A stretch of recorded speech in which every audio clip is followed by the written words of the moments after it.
സ്നേഹമുള്ളവരെ, 156 വർഷം മുമ്പ് 1869 ഒക്ടോബർ 2-ന് ഗുജറാത്തിലെ പോർബന്ദറിൽ പിറന്ന മോഹൻദാസ് കരംചന്ദ് ഗാന്ധി എന്ന മഹാത്മജിയുടെ ഓർമ്മ. ഇന്ത്യ എന്ന ഉപഭൂഖണ്ഡത്തെ മാത്രമല്ല, ലോകത്തിലെ സമാധാന കാശികളായ സഹോദരങ്ങളുടെ എല്ലാ ഹൃദയങ്ങളെ ത്രസിപ്പിക്കുന്നുണ്ട്. കൂട്ടുകാരെ, ഒക്ടോബർ 2 ഗാന്ധി ജയന്തി, മഹാത്മാഗാന്ധിജിയുടെ ജന്മദിനം. ലോകമനസ്സിൽ സത്യത്തിന്റെ അഹിംസയുടെ ആൾരൂപമായി ഗാന്ധിജി ഇന്ന് വീണ്ടും ഉയർക്കുകയാണ്. ജനകോടികളുടെ മനസ്സിൽ ഗാന്ധി സമേന സമാധാന സന്ദേശമായി. കാലം കാണാൻ കൊതിച്ചുറങ്ങിയ ഒരു സുന്ദര സ്വപ്നമായിരുന്നു ഗാന്ധി.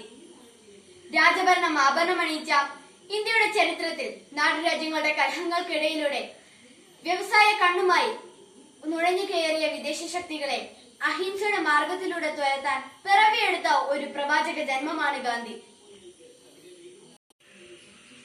നിങ്ങളെ ഞാൻ അക്രമം പഠിപ്പിക്കുകയില്ല, കാരണം അതിൽ ഞാൻ വിശ്വസിക്കുന്നില്ല.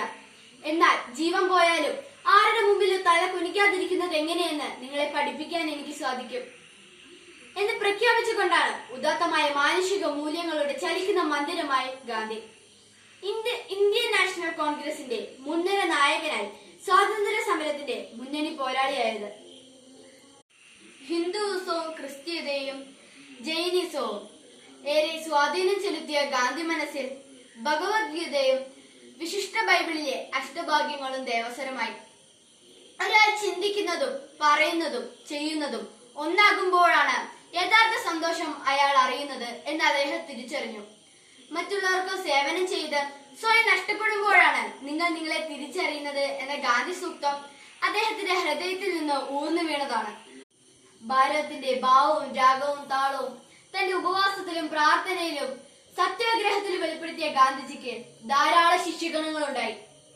ആചാര്യ വിനോബ ഭാവെ, സർദാർ വല്ലഭായ് പട്ടേൽ, മീര ബഹൻ, രവിശങ്കർ വ്യാസ്, ഖാൻ അബ്ദുൽ ഗാഫൂർ ഖാൻ തുടങ്ങിയ പ്രമുഖർ ഗാന്ധി സത്യന്റെ അധ്യാപകരായപ്പോൾ ഗാന്ധി കാലം വിളിച്ചറിഞ്ഞ ഇന്ത്യയുടെ ഉഗ്രസമായി. ഇന്ത്യ സ്വാതന്ത്ര്യ വഴിയിലേക്ക് നടക്കട്ടെ.